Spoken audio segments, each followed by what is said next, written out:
പ്രഭാത പ്രാർത്ഥന. മത്തായിയുടെ വിശുദ്ധ സുവിശേഷം 13-ാം അധ്യായം 22-ാം തിരുവചനം.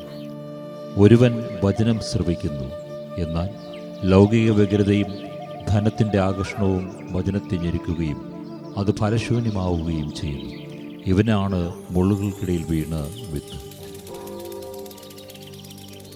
കർത്താവേ, അങ്ങേ കുരിശിലെ രക്തത്താൽ ധ്യാനിക്കുന്നതിന് അങ്ങ് ദാനമായി നൽകി ജൂലൈ മാസം 26-ാം നാൾ പരിശുദ്ധ അമ്മയുടെ മാതാപിതാക്കളായ വിശുദ്ധ ജോവാക്കിൻ്റെയും വിശുദ്ധ അന്നയുടെയും തിരുനാൾ ആഘോഷിക്കുവാൻ ഞങ്ങളെ അനുഗ്രഹിച്ചതിനെ ഓർത്ത് അങ്ങേക്ക് സ്തുതിയും ആരാധനയും മഹത്വവും ഉണ്ടായിരിക്കട്ടെ.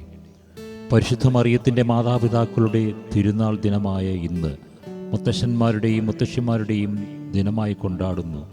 ഞങ്ങൾ ലോകമാസകലമുള്ള ഞങ്ങളുടെ കുടുംബങ്ങളിലുള്ള മുത്തശ്ശി മുത്തച്ഛന്മാരെ ഓർത്ത് അങ്ങേക്ക് സ്തുതിയും ആരാധനയും മഹത്വവും ഉണ്ടാകട്ടെ.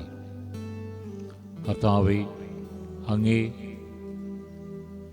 വചനം കേൾക്കുക മാത്രമല്ല, അവ ഗ്രഹിക്കുന്നവരായി മാറി അവ ഫലദായകമാക്കി മാറ്റുന്നതിന് ഞങ്ങളെ അനുഗ്രഹിക്കണമേ.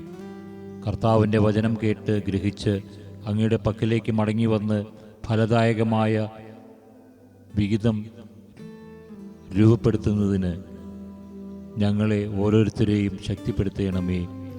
ജ്ഞാനത്തോടും വിവേകത്തോടും ഞങ്ങൾ നീങ്ങുവാനും അതുവഴി അങ്ങേ ഇഷ്ടഭാജനങ്ങളായി മാറുന്നതിനും ഞങ്ങളെ ഉജ്ജ്വലിപ്പിക്കണമേ. ആമേൻ.